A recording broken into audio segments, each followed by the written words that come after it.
Olá, seja bem-vindo ao canal Apóstolo dos Últimos Tempos.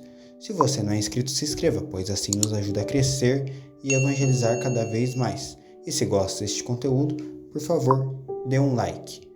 A seguir, a formação do professor Rafael Tenon referente às aparições de Nossa Senhora das Lágrimas aqui no Brasil.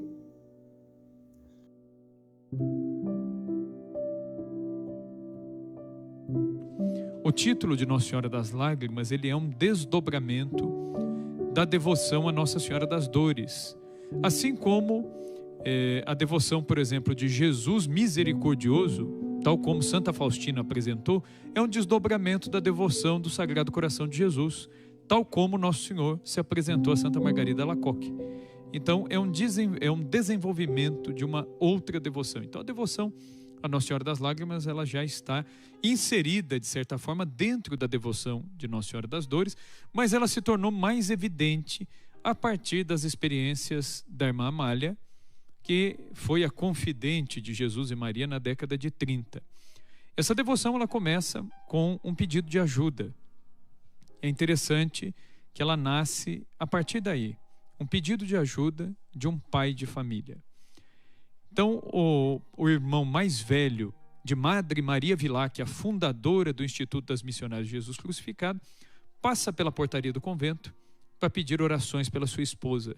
A situação era grave, ela estava desenganada pelos médicos, com um tumor no cérebro, uma situação terrível. Tinha 4 filhos, um atrás do outro, pouca diferença entre os filhos. E eram crianças pequenas ainda, precisavam da mãe.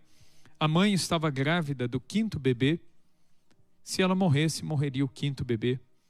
O pai estaria numa situação muito difícil, então ele vai até a portaria do convento para falar com a sua irmã, que era a madre geral, pede orações. Então a irmã Amália, ouvindo o pedido desse pai, ela sente esse impulso de subir até a capela do instituto. Ela estende os seus braços diante do altar e fala com Jesus no sacrário, dizendo-lhe exatamente o seguinte: Jesus, se ainda há algo que possa ser feito pela esposa deste pai de família, eu estou disposta a trocar a minha vida pela vida da mãe de família. O que eu devo fazer? Então Jesus aparece à irmã Amália e diz a ela o seguinte: peça pelas lágrimas da minha mãe. Jesus vai dizer: peça pelas lágrimas da minha mãe. E a irmã Amália insistiu. Ela queria ser atendida. E para ter certeza de que ela seria atendida, ela pede a Jesus: como eu devo rezar? Jesus já havia dito que bastava pedir pelas lágrimas de Nossa Senhora, mas ela queria saber como que ela deveria pedir. Então Jesus ensina. Ele vai dizer a ela: diga o seguinte: vede, ó Jesus, que são as lágrimas daquela que mais vos amou na terra e que mais vos ama no céu. E depois, Nosso Senhor ainda ensina: diga também: meu Jesus, ouvi os nossos rogos pelas lágrimas de vossa Mãe Santíssima.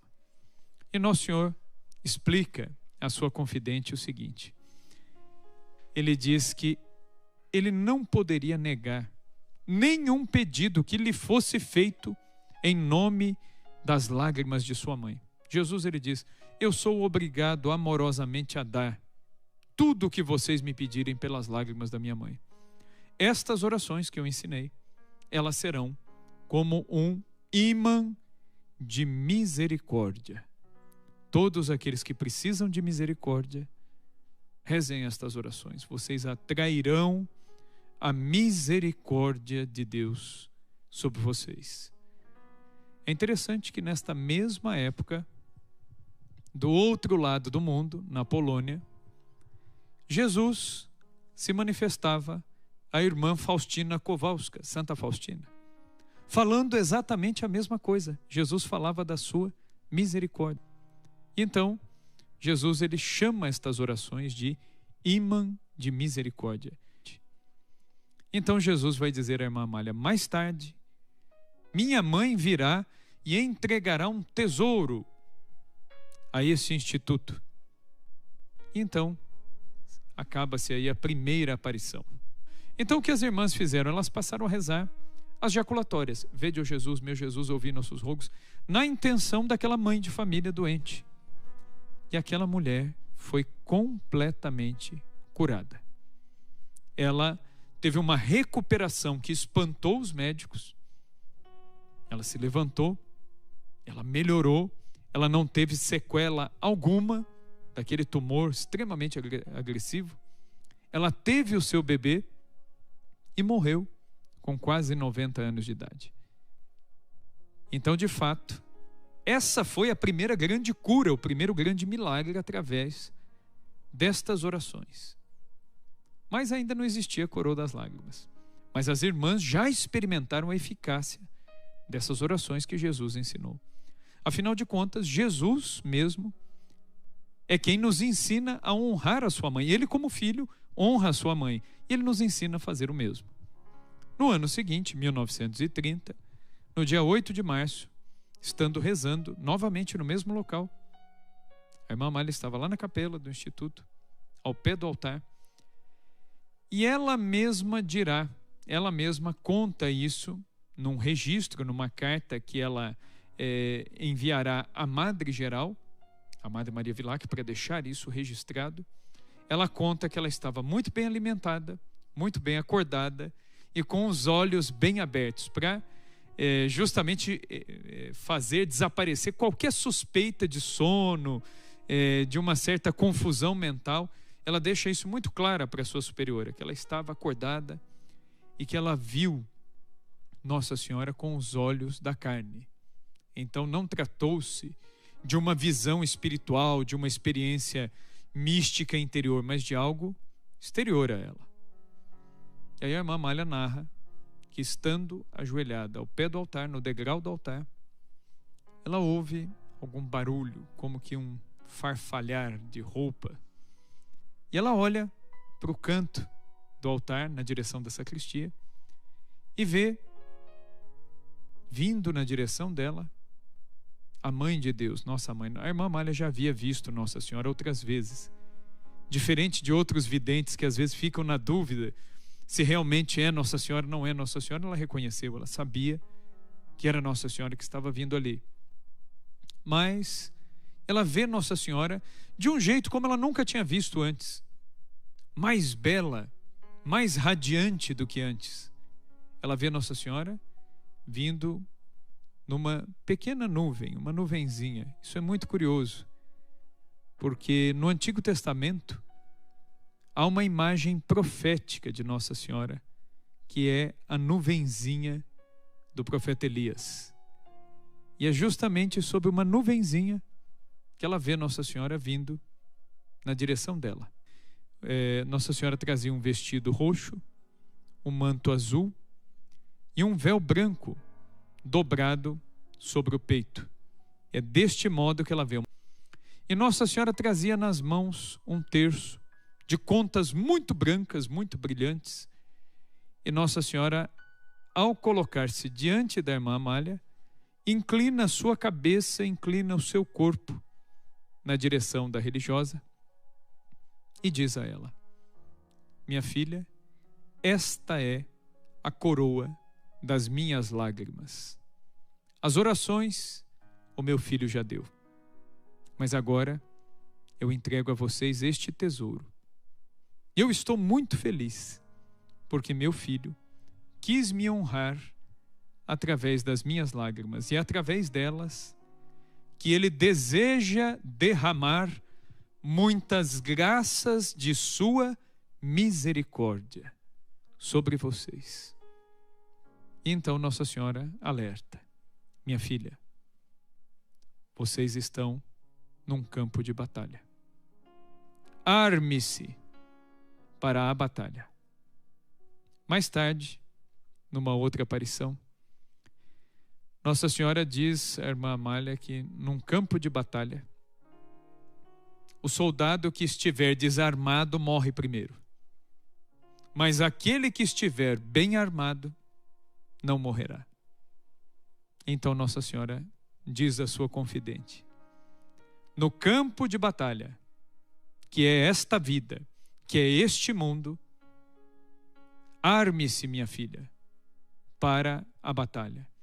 É necessário que você tenha uma espada nas tuas mãos para vencer o inimigo. E nestes tempos em que Deus os coloca,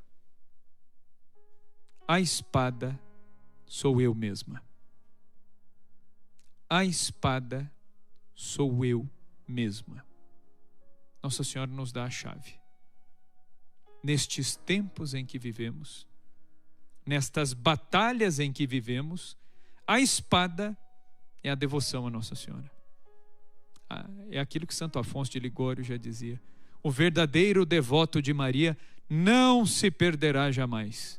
O devoto de Maria não perecerá, porque Nossa Senhora defende aqueles que lhe foram dados. Sejamos então devotos de Nossa Senhora. Lutemos com esta arma, que é a devoção a Nossa Senhora.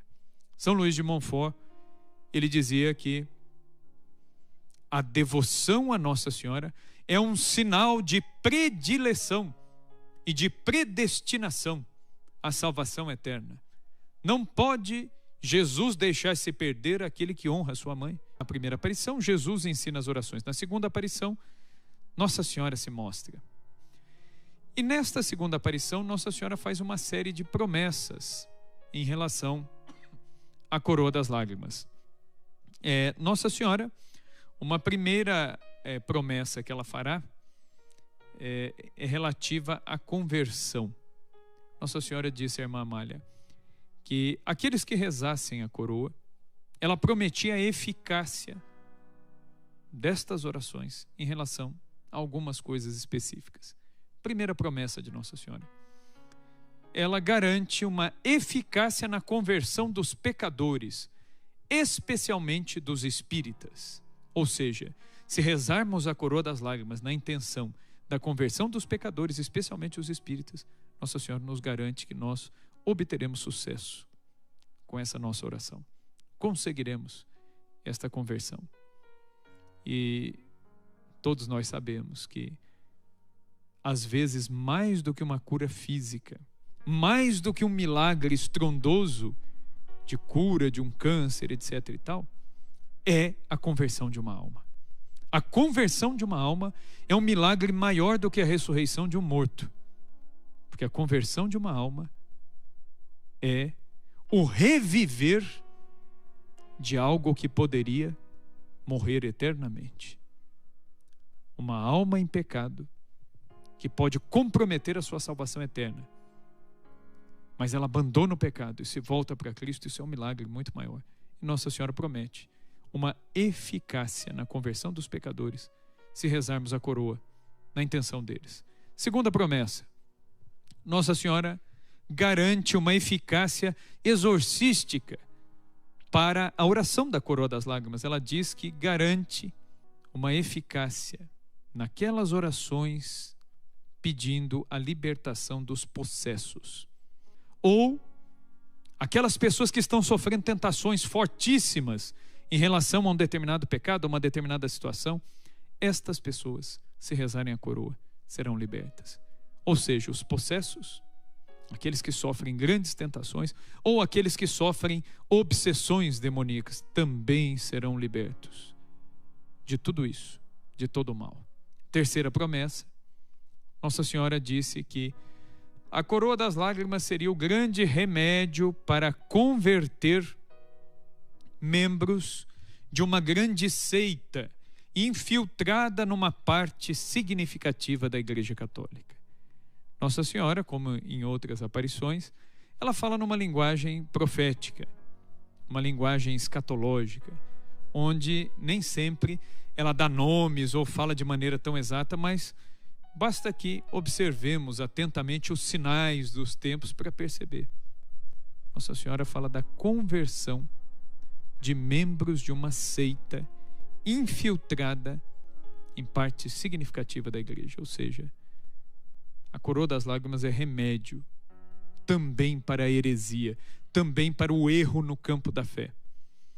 Depois Nossa Senhora dirá que se ela ouvisse alguma jaculatória da coroa das suas lágrimas em alguma casa, escola, empresa, ela mesma diz, a irmã Amália, se eu ouvir uma jaculatória, ao menos uma, da minha coroa das lágrimas, eu volverei imediatamente o meu olhar para aquele lugar e os protegerei e os preservarei de todo o mal. Depois ela ainda promete o seguinte: aquelas famílias, a aparição de Nossa Senhora das Lágrimas, ela tem 2 acentos importantes. Nossa Senhora fala muito das famílias e Nossa Senhora fala muito da vida consagrada. Os religiosos, as religiosas e os sacerdotes.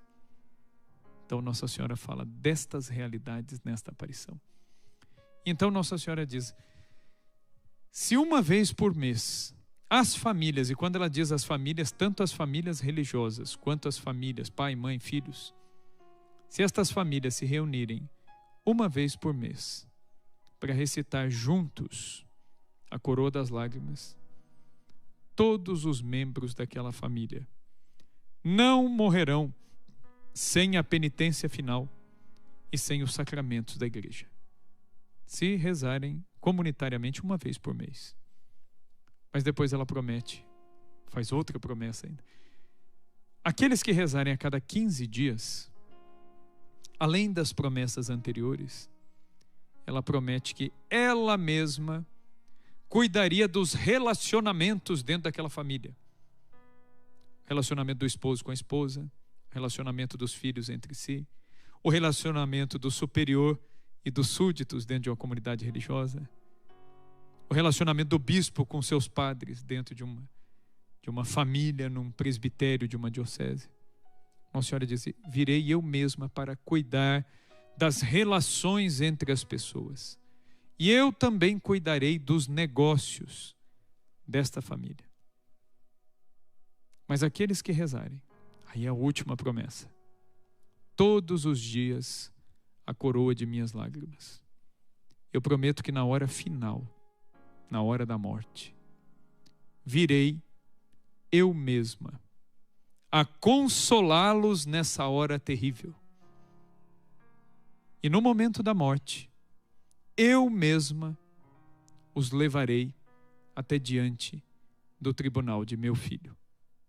É interessante que depois, numa outra aparição, ela fala para a irmã Amália que esses devotos das suas lágrimas, quando ela os levasse diante de Cristo, no tribunal do juízo particular, Nossa Senhora diz o seguinte: quando eu chegar lá, eu direi a Jesus, meu filho, olha aqui, esse teu irmão, meu outro filho, que na terra honrou as lágrimas daquela que mais te amou na terra e que mais te ama no céu.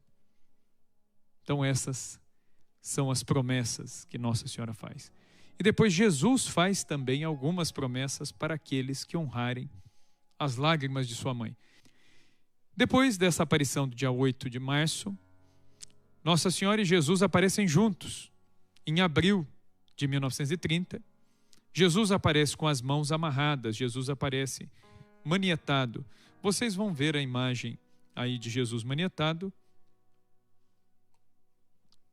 Nesta imagem, dá para a gente ter uma ideia de como a irmã Amália o viu, com as mãos amarradas.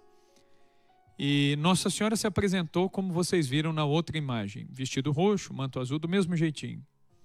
E então Jesus e Maria pedem à irmã Amália para que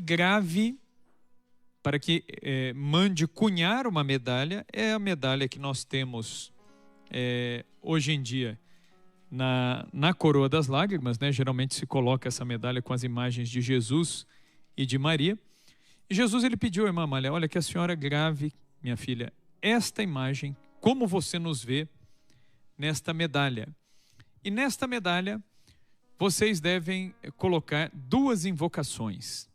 Estas 2 invocações devem ser uma para mim, né? Jesus vai dizer em volta da minha imagem, e outra para minha mãe.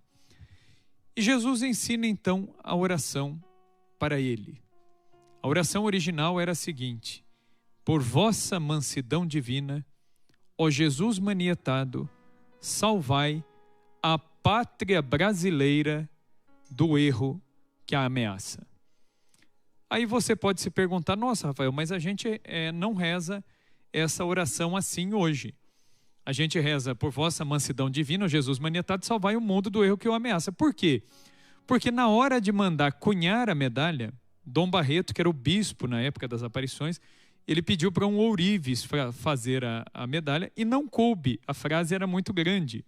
Então foi um problema logístico ali para cunhar a medalha. E aí o bispo, no seu discernimento, ele falou, bom, então ao invés de colocar a pátria brasileira, vamos colocar o mundo.